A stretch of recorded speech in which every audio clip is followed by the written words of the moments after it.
കോഴിക്കോട് വലിയങ്ങാടിയിൽ കെട്ടിടത്തിന്റെ സൺഷെയ്ഡ് തകർന്നു വീണ് മരിച്ച തൊഴിലാളികളുടെ സംസ്കാരം ഇന്ന് നടക്കും. കോർപ്പറേഷനെതിരെ പ്രതിഷേധം കടുക്കുന്നതിനിടെ അപകടത്തെക്കുറിച്ച് കൂടുതൽ കാര്യങ്ങൾ വിശദീകരിക്കാൻ മേയർ ഇന്ന് രാവിലെ 9 മണിക്ക് വാർത്താ സമ്മേളനം വിളിച്ചിട്ടുണ്ട്.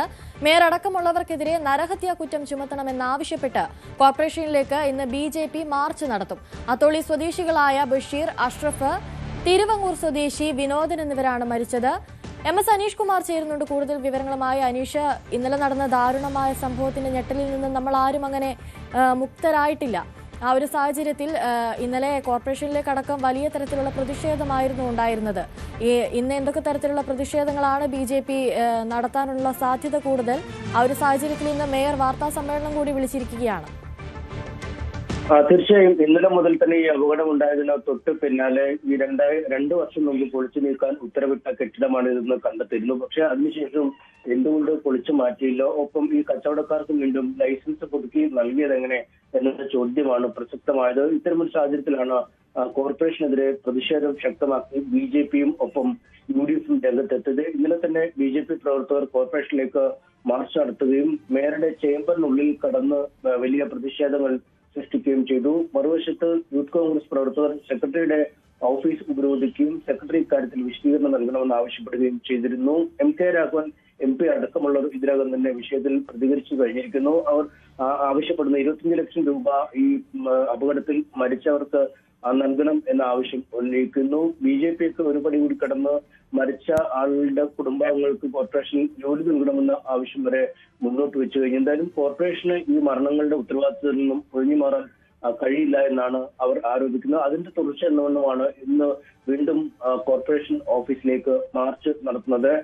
വിഷയവുമായി ബന്ധപ്പെട്ട കാര്യങ്ങൾ ചർച്ച ചെയ്യുന്നതിനായി അടിയന്തര കൗൺസിൽ ചേരണമെന്ന് ഇന്നലെ UDF കക്ഷി നേതാക്കൾ ആവശ്യപ്പെട്ടിരുന്നു. ഇക്കാര്യം കത്തായി മേയർക്ക് നൽകുകയും ചെയ്തു. എന്നാൽ ഒരു കൗൺസിൽ വിളിച്ചു ചേർത്ത് വിഷയം ചർച്ച ചെയ്യുന്നതിനെ കുറിച്ച് ഇപ്പോൾ ചിന്തിച്ചിട്ടില്ല എന്ന് മനസ്സിലാക്കാൻ കഴിയുന്നു. പക്ഷേ മറുവശത്ത് ഇന്ന് മേയർ അപകടത്തിലേക്ക് നയിച്ച സാഹചര്യം, എന്തൊക്കെ നടപടികൾ കൈക്കൊള്ളും തുടങ്ങിയ കാര്യങ്ങൾ വിശദീകരിക്കുന്നതിനായി ഇന്ന് രാവിലെ മാധ്യമങ്ങളെ കാണുന്നുണ്ട്. ഇന്നലെ അപകടത്തിൽ മരിച്ചവരുടെ വീടുകളിൽ അദ്ദേഹം രാത്രി സന്ദർശനം നടത്തുകയും ചെയ്തിരുന്നു. അതുകൊണ്ട് എന്തൊക്കെ കാര്യങ്ങളാണ് ഈ കോർപ്പറേഷന്റെ ഭാഗത്തുനിന്നും ഉണ്ടായതെന്നത് സംബന്ധിച്ച വിശദീകരണം മേയർ O സദാശിവൻ നൽകും. അപകടത്തിൽ മരിച്ച ആളുകളുടെ സംസ്കാര ചടങ്ങുകൾ ഇന്ന് നടക്കും. അത്തോളി കുനിയിൽക്കടവ് സ്വദേശി ബഷീറിന്റെ കബറടക്കം രാവിലെ 9 മണിക്ക് കുനിയിൽ ജുമാ മസ്ജിദ് ഖബർസ്ഥാനിലാണ് നടക്കുന്നത്. അത്തോളി കണ്ണിപ്പോയിൽ സ്വദേശി അഷ്റഫിന്റെ കബറടക്കം രാവിലെ 9 ചിക്കിലോട്ട് ജുമാ മസ്ജിദിലും നടക്കും. ഒപ്പം മരിച്ചവരോടുള്ള ആദരസൂചകമായി രാവിലെ 10 മണി മുതൽ അത്തോളിയിൽ കടകൾ അടച്ച് ഹർത്താൽ ആചരിക്കുന്ന വ്യാപാരി വ്യവസായ ഏകോപന സമിതി ഭാരവാഹികളും അറിയിച്ചിട്ടുണ്ട്. ഒപ്പം വലിയങ്ങാടിയിലും ഇന്നലെ ഉച്ചതിരിഞ്ഞ് മരിച്ചവരോടുള്ള ആദരസൂചകമായി കടകൾ അടഞ്ഞു കിടന്നിരുന്നു. ഇന്നും ആ മേഖലകളിൽ ഹർത്താൽ ആചരിക്കും എന്നാണ് വ്യാപാരി സമൂഹം അറിയിച്ചിരിക്കുന്നത്. അനീഷ, അതുപോലെ തന്നെ ഈ 70 വർഷത്തിലധികം പഴക്കമുള്ള ഒരു കെട്ടിടം, അത് പൊളിച്ചു നീക്കാൻ ഉത്തരവിട്ട ഒരു കെട്ടിടം കൂടിയാണ്. അത് പൊളിച്ചു നീക്കാനുള്ള നടപടികൾ സ്വീകരിക്കാതിരുന്നത് കോർപ്പറേഷന്റെ ഭാഗത്തു നിന്നുണ്ടായ വലിയ തരത്തിലുള്ള ഒരു വീഴ്ചയാണ്. ഇപ്പോൾ വാർത്താ സമ്മേളനം വിളിച്ച് വിശദീകരണം നൽകുമ്പോഴും ആ വീഴ്ച ഒരിക്കലും മറച്ചുവെക്കാൻ സാധിക്കാത്ത ഒന്നായി അവിടെ നിൽക്കുകയാണ്. അതിൽ എന്തെങ്കിലും തരത്തിലുള്ള നടപടികൾ ഉണ്ടാകാനുള്ള സാധ്യതയുണ്ടോ? എന്താണ് കാര്യത്തിൽ വസ്തുത സംഭവിച്ചിരിക്കുന്നത് എന്നത് സംബന്ധിച്ച ഒരു വിശദീകരണം ഇന്ന് മേയറുടെ ഭാഗത്തു നിന്നുണ്ടാവും. പലപ്പോഴും ഈ കെട്ടിടങ്ങളൊക്കെ കാലപ്പഴക്കം വന്ന് പൊളിച്ചു നീക്കാൻ ഉത്തരവാകുമ്പോഴും ഈ കെട്ടിടത്തിൽ നിലവിലുള്ള വാടകക്കാർ അല്ലെങ്കിൽ ആ കെട്ടിടത്തിൽ ഇടപാടുകൾ നടത്തുന്നവർ കോടതിയെ സമീപിക്കുകയും മറ്റു കാര്യങ്ങൾക്ക് സ്റ്റേ വാങ്ങുന്ന അടക്കമുള്ള നടപടിക്രമങ്ങൾ പലപ്പോഴും ഉണ്ടാവുന്നതാണ്. ഇവിടെയും അത്തരത്തിലുള്ള നിയമ നടപടികളുടെ ഭാഗമായാണ് ഈ നടപടിക്രമങ്ങൾ വൈകിയത് എന്നതിനെ കുറിച്ചൊരു വിശദീകരണം മേയറുടെ ഭാഗത്തു നിന്നും ഉണ്ടാവും. എന്തായാലും ഈ കോർപ്പറേഷൻ പരിധിയിൽ അപകടസ്ഥിതിയിലുള്ള കെട്ടിടങ്ങൾ പൊളിച്ചു നീക്കുന്നതിനുള്ള ഒരു DPR വിശദമായ പദ്ധതി റിപ്പോർട്ട് തയ്യാറാക്കി സമയബന്ധിതമായി നടപടികൾ സ്വീകരിക്കുമെന്ന് ഇന്നലെ തന്നെ കോർപ്പറേഷൻ സെക്രട്ടറി വ്യക്തമാക്കുന്ന ഒരു സാഹചര്യമുണ്ട്. എന്ത് സാഹചര്യത്തിലാണ് ഈ കെട്ടിടത്തിനെതിരായ നടപടിക്രമങ്ങൾ വൈകിട്ട് എന്നത് സംബന്ധിച്ച് വിശദമായി പരിശോധിക്കും എന്നാണ് അറിയിച്ചിരിക്കുന്നത്. കെട്ടിടത്തിന് ആകെ ഒരു ബലക്ഷയം പ്രകടമല്ല എന്നും ഉള്ളൊരു വാദഗതിയും ഒരു ഭാഗത്തുനിന്നും ഉയരുന്നുണ്ട്.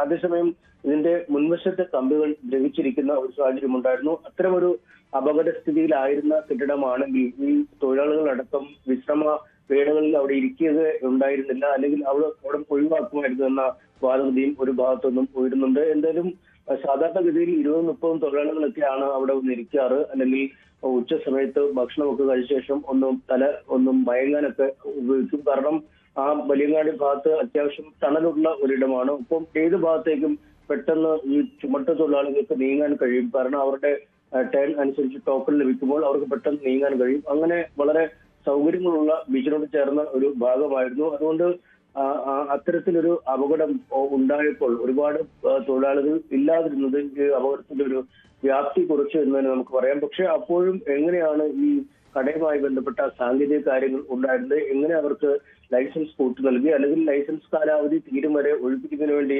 എന്തിനു കാത്തു നിന്നു തുടങ്ങിയ ഒരുപാട് ചോദ്യങ്ങളുണ്ട്. ആ ചോദ്യങ്ങൾക്കൊക്കെ ഉത്തരം ഇന്ന് മേയർ നൽകിയേക്കും. നമുക്കറിയാം, പുതിയ ഭരണസമിതിയാണ് എന്ന് അദ്ദേഹം ഇന്നലെ തന്നെ പറഞ്ഞിരുന്നു. ഒപ്പം കോർപ്പറേഷൻ സെക്രട്ടറി ചുമതലയേറ്റിട്ട് 1 മാസത്തിൽ താഴെ മാത്രമേ സമയം ആയിട്ടുള്ളൂ. അതുകൊണ്ട് രേഖകൾ വിശദമായി പരിശോധിച്ച് കാര്യത്തിൽ കൃത്യമായ ഒരു വിശദാംശങ്ങൾ നൽകും. ഒപ്പം മരിച്ചവരുടെ കുടുംബങ്ങൾക്കുള്ള ധനസഹായം, മറ്റ് അനുബന്ധ നടപടികൾ, അന്വേഷണം ഇതുമായി ബന്ധപ്പെട്ട് നടത്തുന്ന എങ്ങനെ, അല്ലെങ്കിൽ ഉദ്യോഗസ്ഥർക്ക് ഇക്കാര്യത്തിൽ വീഴ്ച പറ്റിയോ തുടങ്ങിയ കാര്യങ്ങളിലൊക്കെ സമഗ്രമായ ഒരു പരിശോധന നടത്തും എന്ന് തന്നെയാണ് ഇന്നലെ മേയർ അറിയിച്ചത്. എന്തായാലും അക്കാര്യങ്ങളിൽ എന്തൊക്കെ നടപടികൾ നഗരസഭയുടെ ഭാഗത്തുനിന്നുണ്ടാവും, എന്ത് തരത്തിലാണ് ഇനി മുന്നോട്ട് ഇത്തരം അപകടാവസ്ഥയിലായ കെട്ടിടങ്ങളുമായി ബന്ധപ്പെട്ട കാര്യങ്ങൾ തീരുമാനിക്കുക എന്നീ കാര്യങ്ങളും അദ്ദേഹം വിശദീകരിച്ചേക്കും. നമുക്കറിയാം, നേരത്തെ മുഫീസിൽ ബസ് സ്റ്റാൻഡിൽ വലിയ ഒരു തീപിടുത്തമാണ് ഉണ്ടായത്. ആ തീപിടുത്തം നടന്നപ്പോൾ തന്നെ ഈ കോർപ്പറേഷന്റെ ഉടമസ്ഥയിലുള്ള കെട്ടിടങ്ങളിലെ സുരക്ഷാ സന്നാഹങ്ങളെ കുറിച്ചുള്ള ഒരു കൃത്യമായ പരിശോധന, അഗ്നിശമന സംവിധാനങ്ങൾ പ്രവർത്തനക്ഷമമാണോ എന്ന് പരിശോധിക്കും. ഒപ്പം